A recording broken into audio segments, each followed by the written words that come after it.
Welcome to the UTG at Work podcast. I'm Deacon Mike Houghton. I'm the Executive Director of an apostolate called UTG at Work.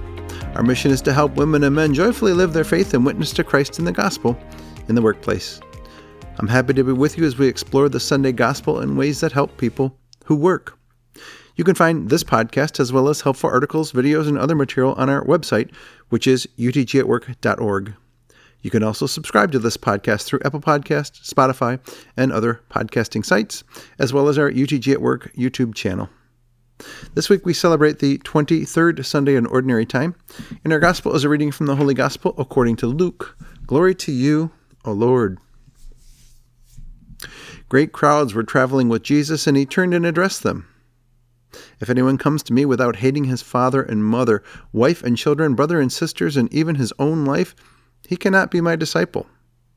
Whoever does not carry his own cross and come after me cannot be my disciple. Which of you, wishing to construct a tower, does not first sit down and calculate the cost to see if there is enough for its completion? Otherwise, after laying the foundation and finding himself unable to finish the work, the onlooker should laugh at him and say, "This one began to build but did not have the resources to finish." Or what king, marching into battle, would not first sit down and decide whether with 10,000 troops he can successfully oppose another king advancing upon him with 20,000 troops?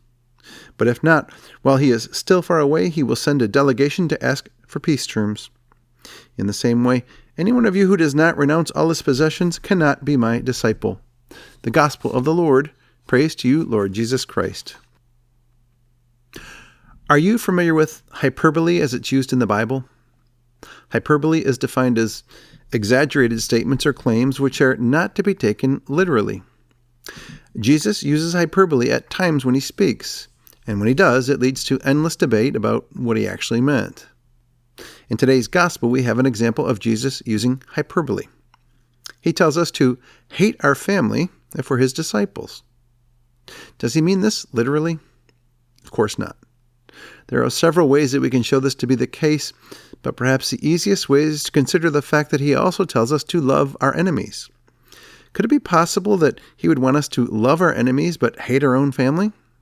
No, it would make no sense at all. He's using hyperbole to make a point. So, what's the point that he's trying to make? He's telling the people that it takes a tremendous commitment to be a true disciple. It's not a casual thing. And why does he use hyperbole to make the point? Well, it's probably the result of the situation in which he finds himself in today's gospel. So, let's consider his situation.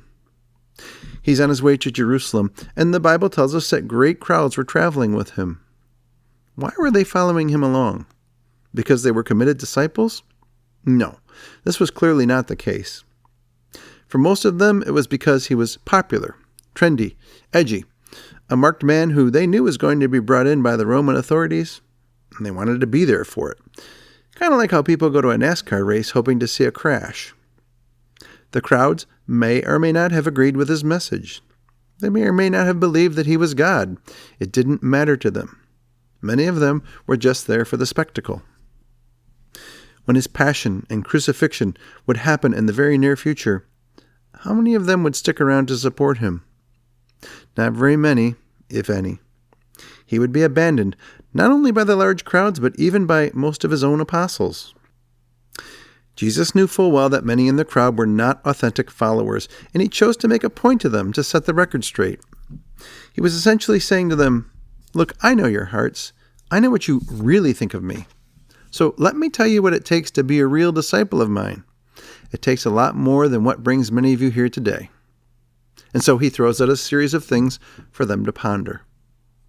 First, he tells them that they must hate their own family members in order to be his disciple.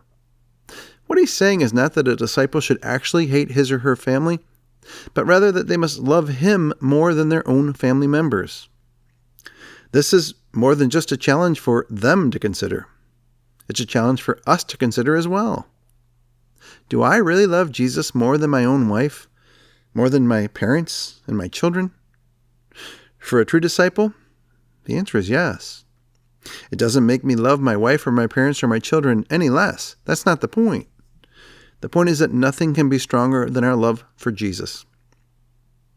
He next tells them that they must pick up their cross and carry it. We've heard that one 100 times before, right?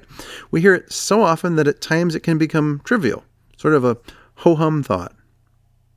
But these words are remarkably more meaningful when we truly have a cross to carry. When we have a major illness, a disability, a loved one with a terminal condition, the loss of love from a spouse. These crosses are indeed hard to carry, and not only to carry them, but to follow Jesus with them on our shoulders as well. How many of those in the great crowd following Jesus were truly willing to do that? Not very many, to be sure. And finally, he talks about calculating the cost of being a disciple so you don't get part way in and change your mind. This can be interpreted in a number of ways. Perhaps he's actually talking about money. Perhaps he's talking about commitment. Perhaps he's talking about willingness to stand up to the challenges that come to us as disciples in a secular world. Perhaps it's all of this and more. While the interpretations are many, the result is the same. We shouldn't claim to be a follower of Jesus if we're not all in. We can't afford to back away when the going gets tough. So, what does all of this mean to you and me who are disciples of the Lord today? Well, it means that being a disciple of Jesus isn't just about being in the crowd. It's about being willing to follow him all the way to the cross. And that translates into sometimes being unpopular for what we're willing to do and what we're unwilling to do. That translates sometimes into passing up the chance for 18 holes of golf on a gorgeous fall Sunday morning so that we can worship the Lord at Mass. That translates into not getting wrapped up in the hatred that's so prevalent in our social media, but instead embracing the fact that every person is created in the image and likeness of God and that they all have inherent dignity. In the workplace, that translates into being a person of prayer and bringing our work problems to the Lord for his input. That translates into refusing to participate in office gossip, helping the awkward new hire to learn the ropes, and being willing to share our faith with coworkers when the time is right. And when we do these things, it can put us at odds with family members, meaning that we must love the Lord more than our family. It can cause us to willingly pick up heavy crosses and carry them with great difficulty as we follow the Lord. And if we understand this to be the case, then we do in fact need to grasp the reality of the hardships that we may face for being a Christian before we sign up for the task. We're no longer a part of the throngs that follow Jesus with curiosity, but rather a part of the dedicated disciples who will follow him all the way to the cross. Thanks for joining me for this week's UTG at Work podcast. I look forward to meeting again next week. In the meantime, I encourage you to boldly live your faith in the workplace in the week ahead. I'll pray for your success, and I ask that you pray for the success of this UTG at Work apostolate. If you want to learn more about us, please visit utgatwork.org. Now go in peace, glorifying the Lord by your life.